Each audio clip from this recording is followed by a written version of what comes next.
다 함께 묵도하심으로 파사데나 주님의 교회 2월 21일 주일 예배를 하나님 앞에 올려드리겠습니다.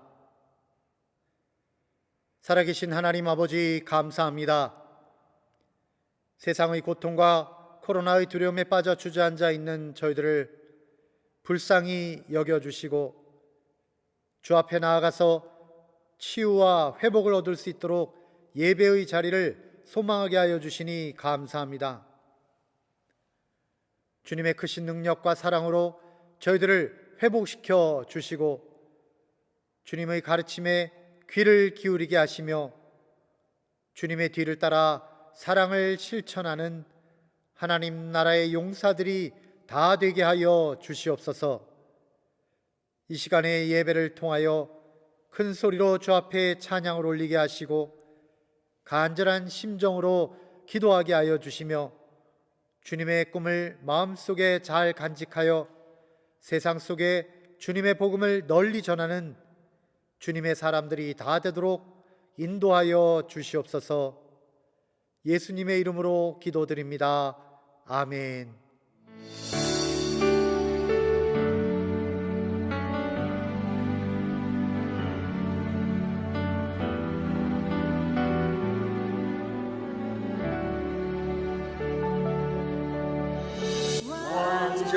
완전하신 나의 주, 그의 길로 날 인도하소서.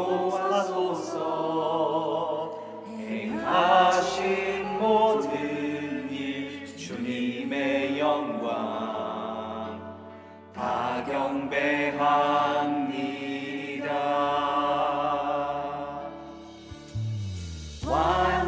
완전하신 나의 주, 그의 길로 날 인도하소서. 행하신 모든 일 주님의 영광 다 경배합니다. 예배합니다. 찬양합니다. 주님만 날 다스리소서. 예배합니다. 찬양합니다. 주님 홀로 높임 받으소서.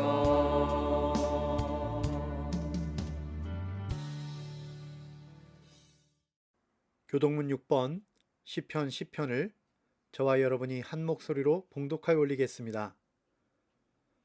여호와여 일어나옵소서. 하나님이여 손을 두옵소서. 가난한 자들을 잊지 마옵소서.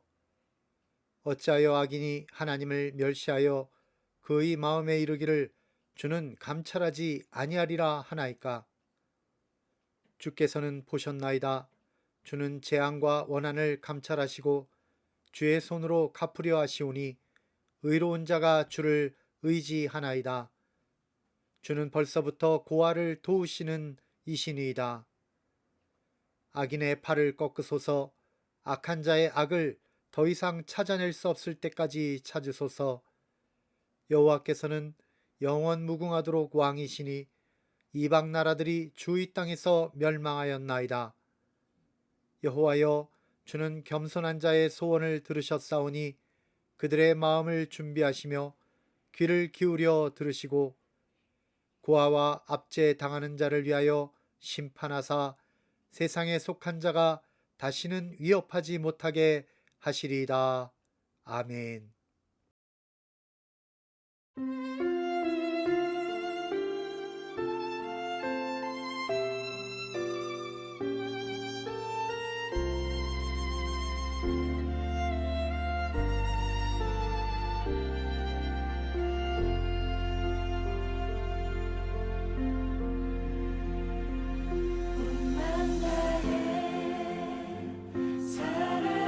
사랑합니다.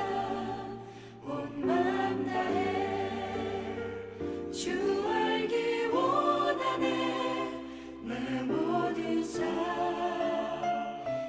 당신 것이니 주만 섬기리 온 맘 다해.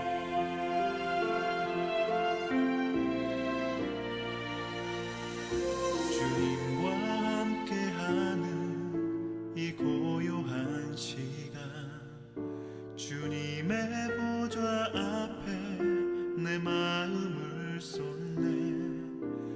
모든 것 아시는 주님께 감출 것 없네.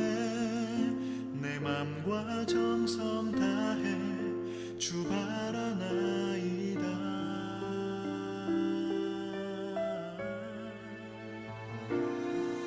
나 염려하잖아도 내 쓸 것 아시니 나 오직 주의 얼굴 구하게 하소서. 다 이해할 수 없을 때라도 감사하며 날마다 순종하며 주 따르오리라. 온 맘 다해 사랑합니다. 온 맘 다해 주 알기 원하네. 내 모든 삶 당신 것이니 주만 섬기리 온 맘 다해.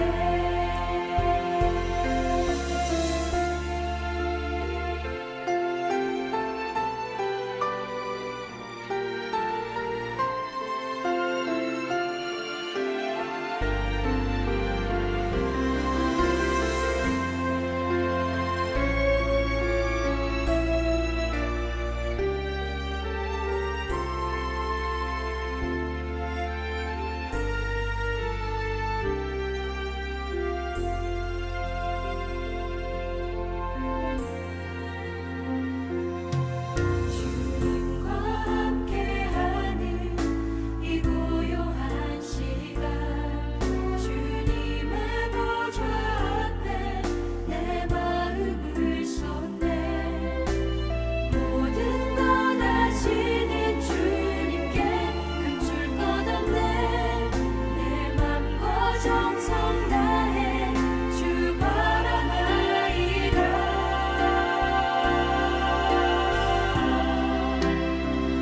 온 맘 다해 사랑합니다. 온 맘 다해 주 알기 원하네. 내 모든 삶 당신 것이니 주만 섬기리 온 맘 다해. 온 맘 다해 사랑합니다. 온 맘 다해 주 알기 원하네. 내 모든 삶 당신 것이니 주만 섬기리 온 맘 다해. 온 맘 다해.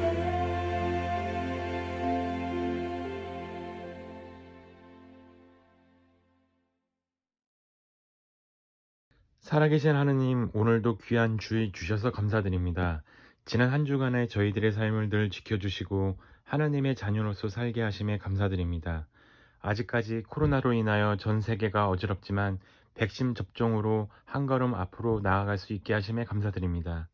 하루속히 모든 사람들에게 백신이 주어지고 곧 코로나도 종식되어 다시 만나 주님께 예배 올려드릴 수 있도록 주님 도와주세요. 오랜 팬데믹으로 인해 몸과 마음 그리고 정신까지도 피폐해진 많은 사람들을 위해 저희가 기도하고 위로할 수 있기를 원합니다. 저희가 끝까지 주님만을 붙잡고 승리하는 인생 될 수 있도록 주님 우리와 늘 함께하여 주세요. 오늘도 주님의 말씀 전하시는 담임 목사님의 영과 역을 지켜주시고 은혜로운 주님의 말씀 가슴 깊게 새기기를 원합니다. 모든 것 주님께 맡겨드리고 감사드리며 예수님의 이름으로 기도드립니다. 아멘. 오늘 함께 나누실 하나님의 말씀은 마태복음 15장 29절에서 38절의 말씀입니다. 하나님 나라의 왕 예수 7번째 시간으로 왕의 마음, 사람을 불쌍히 여기심, The King's Heart, Compassion for People 이라는 제목으로 말씀을 보겠습니다. 29절부터 함께 읽습니다. 예수께서 거기서 떠나사 갈릴리 호숫가에 이르러 산에 올라가 거기 앉으시니 큰 무리가 다리 저는 사람과 장애인과 맹인과 말 못하는 사람과 기타 여럿을 데리고 와서 예수의 발 앞에 앉힘에 고쳐주시니 말 못하는 사람이 말하고 장애인이 온전하게 되고 다리 저는 사람이 걸으며 맹인이 보는 것을 무리가 보고 놀랍게 여겨 이스라엘의 하나님께 영광을 돌리니라. 예수께서 제자들을 불러 이르시되 내가 무리를 불쌍히 여기노라. 그들이 나와 함께 있은지 이미 사흘임에 먹을 것이 없도다. 길에서 기진할까 하여 굶겨 보내지 못하겠노라. 제자들이 이르되 광야에 있어 우리가 어디서 이런 무리가 배부를 만큼 떡을 얻으리이까? 예수께서 이르시되 너희에게 떡이 몇 개나 있느냐? 이르되 7개와 작은 생선 2마리가 있나이다 하거늘. 예수께서 무리에게 명하사 땅에 앉게 하시고 떡 7개와 그 생선을 가지사 축사하시고 떼어 제자들에게 주시니 제자들이 무리에게 주매 다 배불리 먹고 남은 조각을 7 광주리에 차게 거두었으며 먹은 자는 여자와 어린이 외에 4,000명이었더라. 아멘. 할렐루야. 사랑하는 성도 여러분, 반갑습니다. 오늘도 하나님 말씀을 통해서 여러분 가정에 하나님의 크신 은혜가 함께 하시기를 주님의 이름으로 축원드립니다.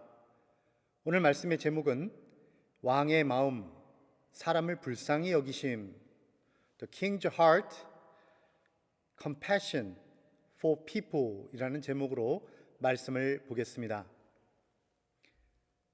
예수님은 하나님 나라의 왕이십니다. 하나님 나라는 어떤 나라입니까? 사람이 하나님의 형상을 되찾아서, 즉 하나님의 마음을 그대로 닮아서 하나님의 뜻을 기쁨으로 행하는 백성들이 사는 나라입니다. 그럼 하나님의 뜻은 무엇입니까? 사람이 하나님을 온 마음으로 사랑하고 또한 사람이 다른 사람을 사랑하여서 모든 사람들이 사랑으로 연합하여 사는 그것이 바로 하나님의 뜻입니다. 사랑으로 연합된 백성들이 사는 나라, 그 아름다운 나라를 우리가 이해하기 쉽도록 비유로 말씀드리자면 무엇으로 하는 것이 좋을까요? 그것은 사람의 몸입니다. 사람의 몸은 약 60조 개의 세포로 구성되어 있습니다. 그 60조 개의 세포들은 각기 자신의 역할을 충실히 하면서 동시에 서로 유기적으로 연결이 되어 있습니다. 어떤 세포도 무엇이 더 중요하거나 덜 중요하지 않습니다. 모두가 다 중요합니다. 그리고 그들 모두가 합력하여 몸이라고 하는 선을 이루게 되는 것입니다. 또한 사람의 몸은요, 머리에 지도를 받아서 그 역할을 수행하게 되는데요. 우리 주님의 몸된 교회가, 우주적 교회가 바로 하나님의 나라를 이루는 것이고 그 하나님 나라의 머리가 바로 우리 주 예수 그리스도이시기 때문에 하나님의 나라는 예수님의 가르침에 따라서 살아가는 나라가 되는 것입니다. 몸의 세포들이 모두 연합하여서 사람의 몸이라는 하나의 생명을 유지하기 위해서는 온 몸에는 피가 돌고 있습니다.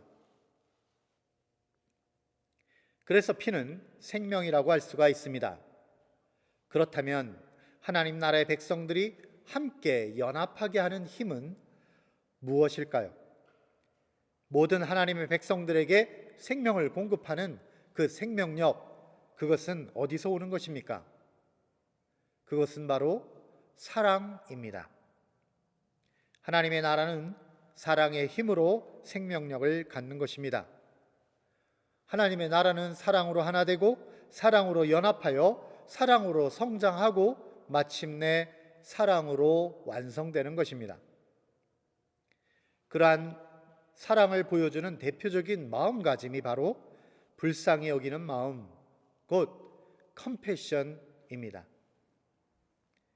오늘은 그러한 불쌍히 여기는 마음, 컴패션에 관하여 말씀을 나누고자 합니다. 그래서 오늘 말씀의 제목은 왕의 마음, 사람을 불쌍히 여기심, The King's Heart, Compassion for People 이라고 잡았습니다. 그러한 주제에 맞는 주제 구절이 바로 마태복음 15장 32절입니다. 예수께서 제자들을 불러 이르시되 내가 무리를 불쌍히 여기노라. 아멘. 그럼 예수님께서 사람들을 불쌍히 여기신다 라고 하는 것은 결국 어떤 뜻입니까? 오늘은 하나님 나라에 대해서 설명할 때에 사람의 몸에 빗대어서 설명을 드렸으므로 다른 사람을 불쌍히 여김에 대해서도 이 사람의 몸을 가지고 설명을 드리겠습니다. 사람의 몸을 구성하는 세포는 모두 연합을 하여서 우리 생명을 유지하고 있다라고 이미 설명을 드렸습니다. 그렇게 연합된 한 몸 중에서 어떤 세포나 어떤 장기가 사고로 인해서 상해를 입으면 어떻게 될까요? 당연히 상해를 입은 그 부분은 파괴되고 고통을 당하게 될 것입니다. 그런데 그러한 고통은 비단 상해를 입은 그 부분만을 뜻하는 것은 아닙니다. 즉, 다친 부분만 아픈 것이 아니라 온 몸이 함께 고통을 당하게 되는 것입니다. 이와 같이 우리들은 사랑의 끈으로 연결되어 있는 하나님 나라 백성들입니다. 그런데 우리 중 어떤 지체가 어떤 이유로든 고통을 당하게 되었다고 합시다. 그럼 다른 지체들은 어떻게 될까요? 그냥 나몰라라 할 수 있을까요? 아니면 고사하다 잘됐다 하며 박수 칠 수 있을까요? 아닙니다. 다른 지체들도 당연히 다 함께 고통을 느끼게 될 것입니다. 우리는 모두 사랑의 끈으로 연결되어 있기 때문입니다. 이와 같이 불쌍히 여기는 마음이라고 하는 것은 compassion, 남의 고통을 내가 함께 그 고통을 느끼는 마음인 것입니다. 예수님께서는 사람들의 병듦과 굶주림을 보셨습니다. 구원과 사명과 쉼이라고 하는 옛 하나님의 백성들의 그 꿈이 다 사라지고 고통 가운데 있는 그 사람들을 보았습니다. 예수님은 그들 한 사람 한 사람과 직접 영으로 만나고 대화하면서 그 아픔과 고통을 함께 겪으셨습니다. 그냥 빠르게 흘낏 쳐다보면서 사람 숫자만 헤아리며 지나갔다면 당연히 그 아픔을 몰랐겠지만 주님은 그들과 하루 종일을 함께 하시면서 그들의 사연과 한숨소리를 다 들으시고는 참으로 사람들을 불쌍하게 여기지 않을 수 없으셨던 것입니다. 예수님은 우리들의 왕이시자 동시에 우리들의 목자가 되십니다. 능력과 함께 사랑을 가지고 계신 분이다라는 말입니다. 그런 주님께서 수많은 문제들과 극심한 고통 아래 신음하는 우리들을 보시면 주님이 무엇을 하시겠습니까? 우리들의 어그러지고 무너져 내린 내면 세계를 보시면 주님께서는 어떻게 하시겠습니까? 우리들의 다치고 상처 있고 고통당하는 몸을 보시면 주님이 무엇을 하시겠습니까? 당연히 주님은 고쳐주시는 것입니다. 주님은 우리를 불쌍히 여기시고 우리들의 아픈 부분을 고쳐주십니다. 주님은 그런 분이십니다. 바로 그러한 회복의 사역을 위해서 주께서는 굳이 똑같이 우리와 똑같은 사람이 되시고 그리고 이 땅에 오신 것입니다. 오늘 본문은 바로 그러한 예수님의 우리를 불쌍히 여기시는 마음이 가득 담긴 내용으로 채워져 있습니다. 이제부터 우리는 그 내용이 어떠한지를 살펴보겠는데요. 먼저 배경을 살펴보도록 하겠습니다. 29절입니다. 예수께서 거기서 떠나사 갈릴리 호숫가에 이르러 산에 올라가 거기 앉으시니. 마태복음을 기록한 마태가 이 부분에서 묘사한 예수님의 모습은 마태복음 5장의 산상수훈을 시작하실 때와 똑같습니다. 마태복음 5장에서는 예수님이 산에 올라가 앉으셔서 이스라엘 백성들을 향해서 율법의 완성, 곧 하나님 나라의 법을 선포하셨습니다.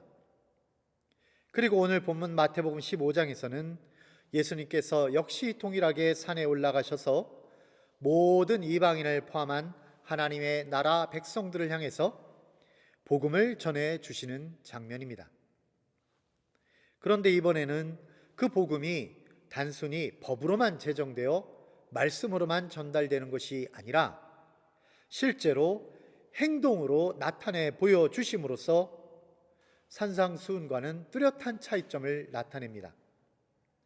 주님은 이전에는 말씀만 하셨지만 이번에는 하나님 나라의 법을 직접 몸으로 실천하여 보여주고 계신다는 것입니다.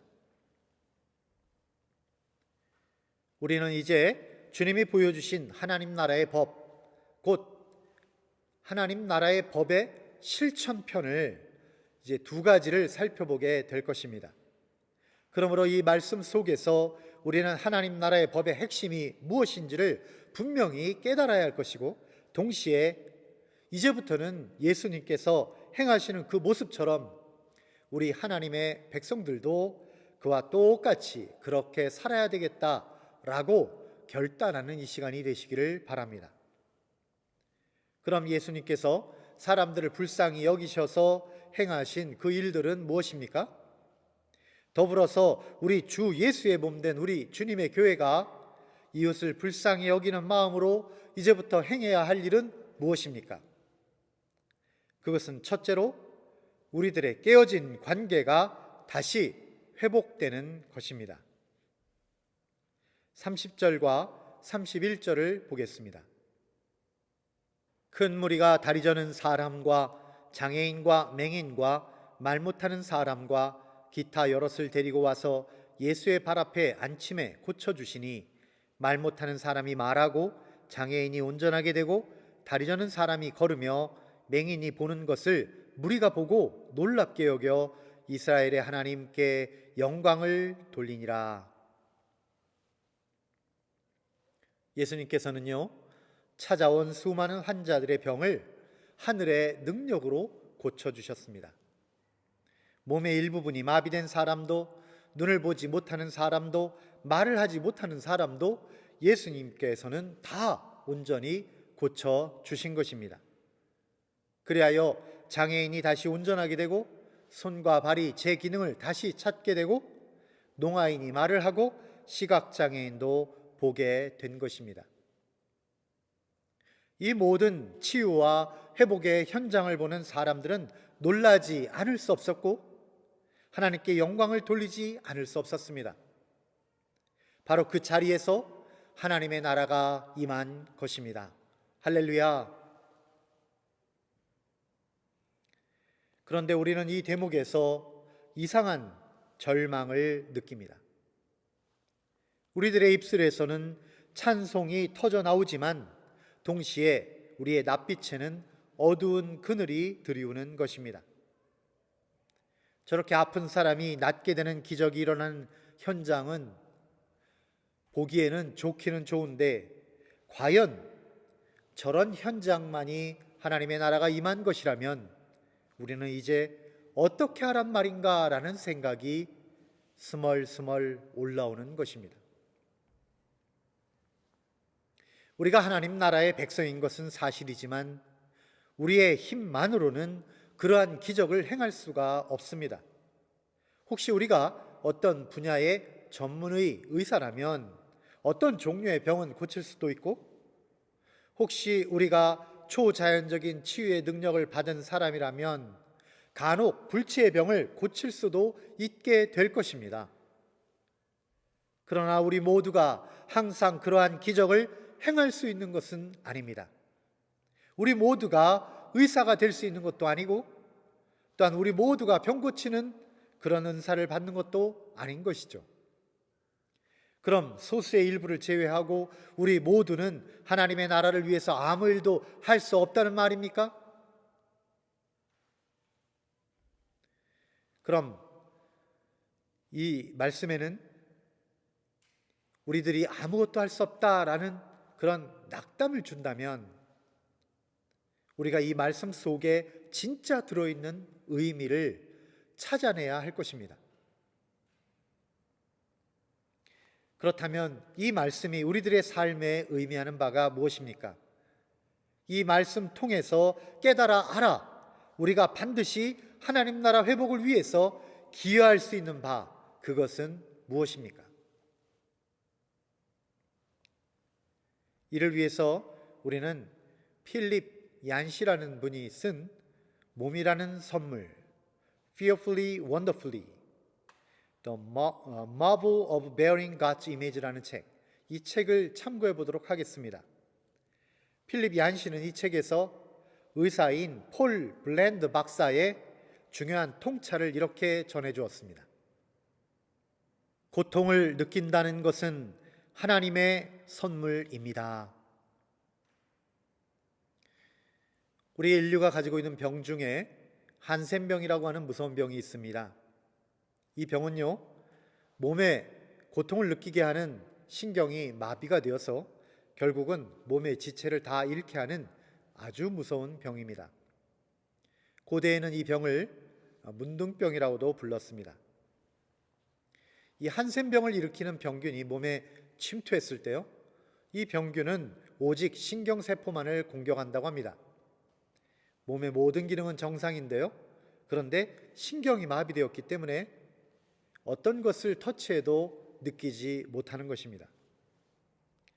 그럼 신경세포가 파괴된 사람은 고통을 느끼지 못하다 보니까 위험한 물건이나 어떤 날카로운 물질에 손이나 몸이 되었을 때요, 그것을 전혀 감지하지 못하기 때문에 결국 몸에 아주 심각한 손상을 입게 되고 결국은 손가락, 발가락까지 다 잃어버리게 된다고 합니다. 또한 신경세포를 잃어버렸기 때문에 눈에 껌빡임을 할 수가 없어서 눈의 마름을 방지할 수 없고, 그러다 보니까 시각도 잃어버릴 수 있게 된다는 것이죠. 한센병이 정말 무서운 병이 된 이유는 바로 고통을 전혀 느끼지 못하게 했기 때문입니다. 그런 의미에서 보면 고통을 느낀다는 것은 하나님의 선물입니다. 고통이야말로 몸의 모든 세포들이 서로 연합하여 온전한 몸을 지키게 하고 거룩하고 위대한 하나님의 그런 선물로 우리에게 주어진 것입니다.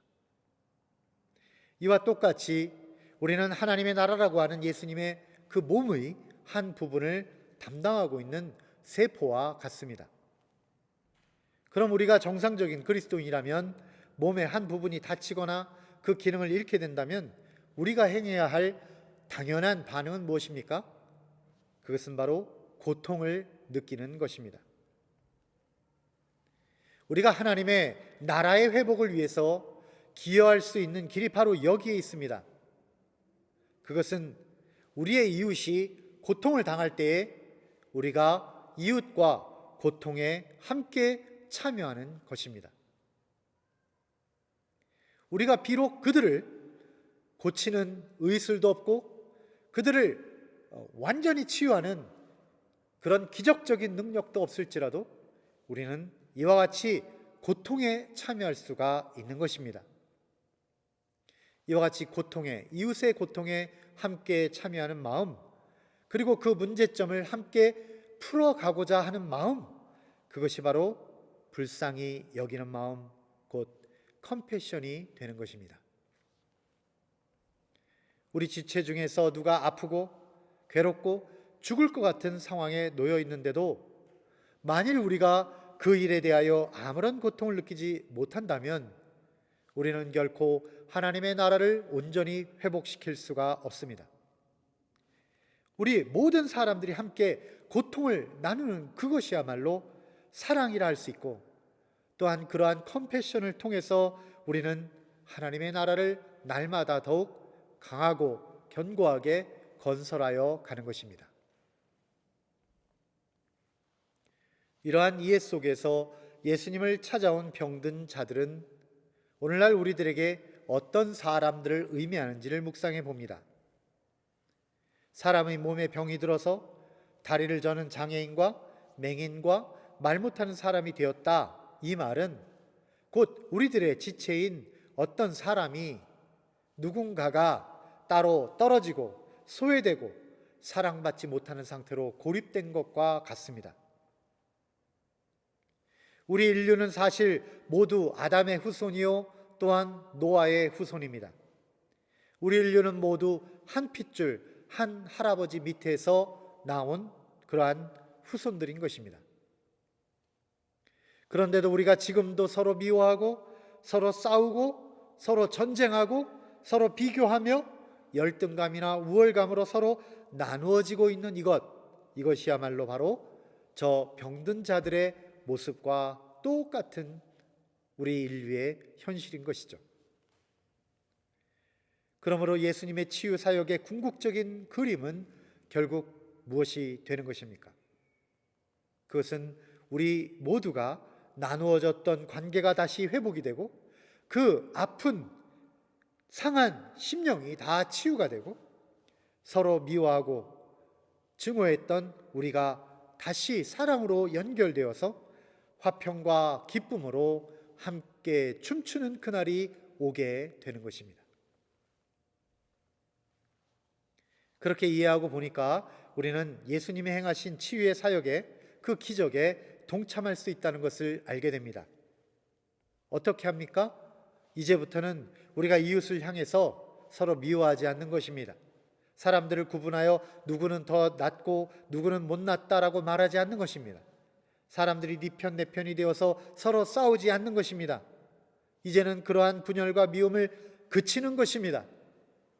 그리고 이제부터는 어려움에 빠진 이웃의 고통에 동참하는 것입니다. 그리고 서로 돕고 서로 위로하고 서로 용납하고 서로 사랑하는 것이죠. 그리하여 그리스도 안에서 우리 모두가 하나가 되고 한 몸이 되는 것입니다. 그런데 우리가 이 거대한 일을 어떻게 할 수 있느냐고 낙담할 일이 아닙니다. 우리는 작은 시작으로 이와 같이 하나 될 수 있습니다. 우리는 다시 연결될 수 있는 것입니다. 그것은 무엇입니까? 그동안 소원했던 멀어져 있던 사람들에게 전화해서 잘 지내십니까? 라고 묻는 것입니다. 주님은 우리의 모든 사정을 다 이미 아시지만 주께서는 우리들에게 직접 다가오셔서 우리를 만나주시고 우리의 마음을 터치해 주시고 우리 마음에 스며들 수 있도록 인간적으로도 가까이 지내셨습니다. 그것처럼 우리도 그렇게 하는 것입니다. 우리가 서로 안부를 묻고 서로 축복의 말을 전하고 중보하고 기도하고 서로 사랑하는 것입니다. 그런 가운데 우리의 어그러지고 아프고 상한 부분이 회복될 것이고 우리 가운데 다시 온전한 하나님의 나라가 이루어지게 될 줄로 믿습니다. 주님이 우리를 불쌍히 여기셔서 행하심과 같이 우리가 주님 닮아서 행할 일은 이와 같이 첫째로 우리들의 깨어진 관계가 다시 회복되는 것이다 라고 한다면, 이제 두 번째는 우리가 서로의 필요를 공급하여 주는 것입니다. 32절 말씀을 읽겠습니다. 예수께서 제자들을 불러 이르시되 내가 무리를 불쌍히 여기노라. 그들이 나와 함께 있은지 이미 사흘임에 먹을 것이 없도다. 길에서 기진할까 하여 굶겨 보내지 못하겠노라. 여기 이 말씀에 따르면 예수님의 관심은 어디에 있습니까? 2만여 명의 사람들이 예수님을 쫓아다니고 있습니다. 그런데 우리들의 경우는 2만 명이나 나를 팔로우하고 있다. 내가 유튜브를 하는데 거기에 2만 명이 좋아요를 찍었다. 그러면 기뻐하면서 나의 잘남을 더 행복하게 생각할 것입니다. 그들의 사정이나 그들의 여건을 기억하지는 않을 것입니다.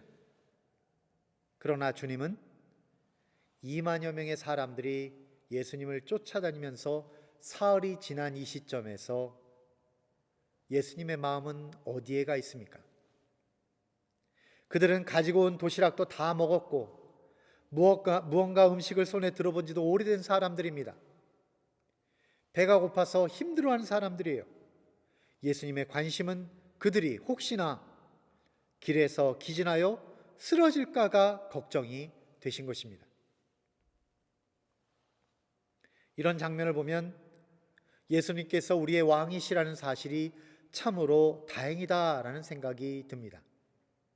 세상 왕, 세상의 지도자들은 그들의 일반적인 모습을 보면 왜 제가 여기서 다행이다라고 말씀드리는지 금방 이해가 되실 것입니다. 세상의 권력자들의 관심은 다 자기가 권력을 잡는 데 있습니다. 자기가 권력을 잡기 위해서는 그 나라 백성들의 몇 줌은 생명을 잃거나 그들의 어떤 사람들은 자기의 가치관이나 의미를 잃거나 상관이 없을 것입니다. 모든 나라의 권력 세계에서는 곤모술수가 난무하고 이기적으로 생각하여서 자기 신분을 높이고 자기 재산을 높이는데 더 혈안이 되어 있는 것입니다.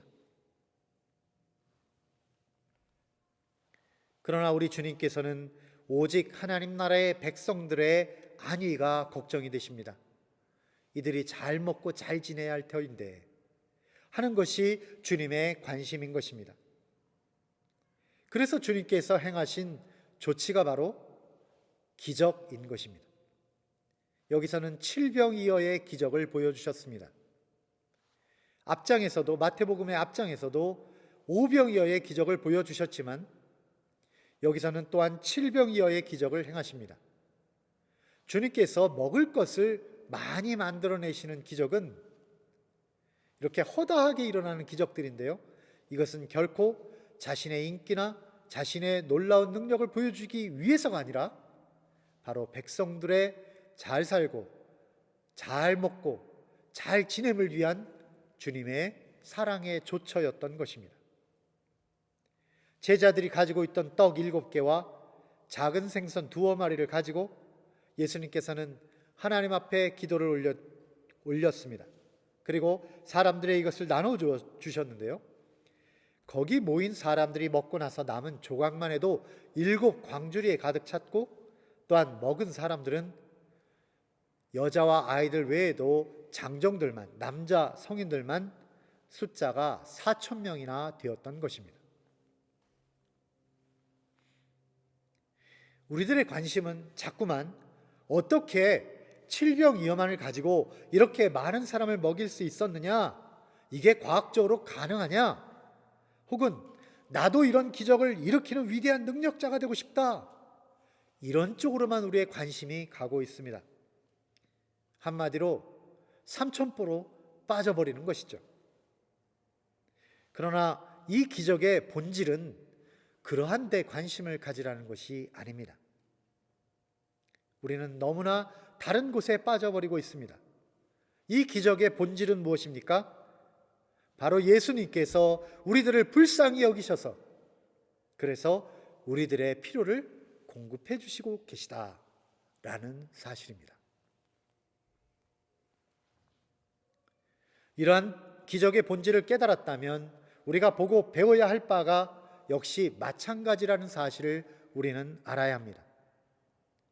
우리는 우리의 왕 되신 예수님의 그 거룩하신 아름다운 행적을 따라서 우리가 서로 불쌍히 여기고 우리가 서로 어떤 필요가 부족한 사람들이 있다면 그 필요를 따라 공급해주는 그런 주님의 백성들이 되어야 할 것입니다.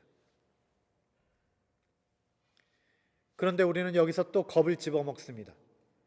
우리가 저 많은 사람들의 필요를 어떻게 다 공급할 수 있습니까? 우리가 남자만 4천 명 되는 저 2만여 명의 사람들을 다 먹여 살릴 수 있는 기적을 결코 나는 행할 수 없습니다라고 스스로 발을 빼기도 합니다. 그러나 주님께서 제자들에게 요구하신 것이 무엇인지를 보십시오. 그것을 보면 우리는 다시 용기를 얻을 수가 있습니다. 34절입니다. 예수께서 이르시되 너희에게 떡이 몇 개나 있느냐? 이르되 7개와 작은 생선 2마리가 있나이다 하거늘. 우리들에게는 사실 떡 7개 정도와 작은 생선 2마리 정도밖에 없습니다. 나 한 사람 정도 먹을 수 있는 그런 적은 양입니다. 그럼에도 주님은 우리의 작게 가지고 있는 것을 결코 탓하지 않으셨습니다. 그것이면 충분합니다. 주님은 그 위대한 기적을 일으키시기 위해서 우리의 1인분 도시락만 있으면 충분한 것입니다. 문제는 우리의 마음가짐입니다. 내가 가진 이 1인분 도시락을 과연 다른 사람들을 위해서 내어 놓을 만한 그런 마음이 있느냐 하는 것입니다. 그리고 그러한 마음은 결코 억지로나 우격다짐으로 그렇게 해라 해서 만들어지는 것이 아닙니다. 오늘 말씀의 주제처럼 우리는 과연 예수님처럼 다른 사람을 불쌍히 여기는 마음이 있느냐 하는 것에 달려있는 것입니다. 사랑하는 여러분, 우리가 서로 사랑합시다. 우리는 그리스도 안에서 한 몸입니다. 예수님을 믿고 예수님의 가르침 아래서 변화된 삶을 사는 우리가 바로 하나님 나라의 백성인 것입니다. 하나님 나라의 백성은 어떻게 삽니까? 바로 다른 사람들을 불쌍히 여기며 살아가는 것입니다. 우리 마음속에 다 죽어있던 신경세포가 다시 회복이 되어서 이웃을 향해서 불쌍히 여기고 이웃의 고통을 나의 고통으로 다시 여기게 되는 그와 같이 사랑이 회복된 사람들이 바로 천국 백성들인 것입니다. 우리들의 나누어지고 찢어진 인간관계가 다시 회복되고요, 또한 우리의 서로의 필요를 채워주는 넉넉한 마음이 생기고요, 또한 아프거나 병들거나 배고프고 낙담한 이웃들을 향해서 손을 내밀어주고, 또한 중보기도 하고 날마다 그 빈 구석을 사랑으로 채워나가는 저와 여러분이 다 되시기를 우리 사랑의 주님이신 예수님의 이름으로 간절히 축원드립니다. 기도하겠습니다. 살아계신 하나님 아버지, 감사합니다.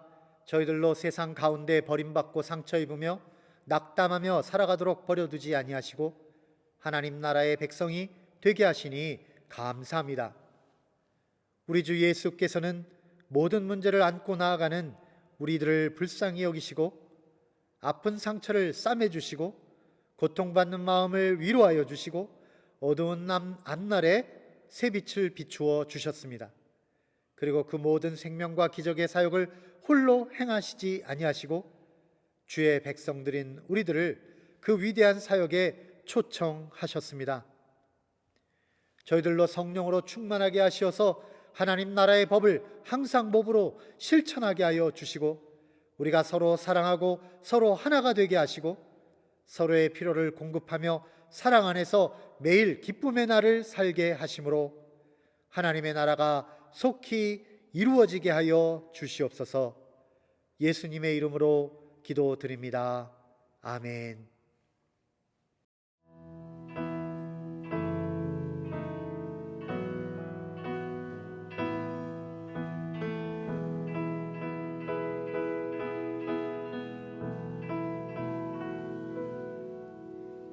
내 마음에 주를 향한 사랑이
나의 길을 걷는 자에게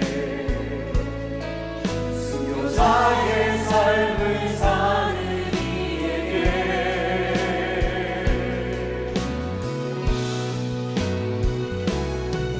수많은 소리와 세상 유혹 속에도 주의 순결한 신부가 되리라. 내 생명 주님께 드리리.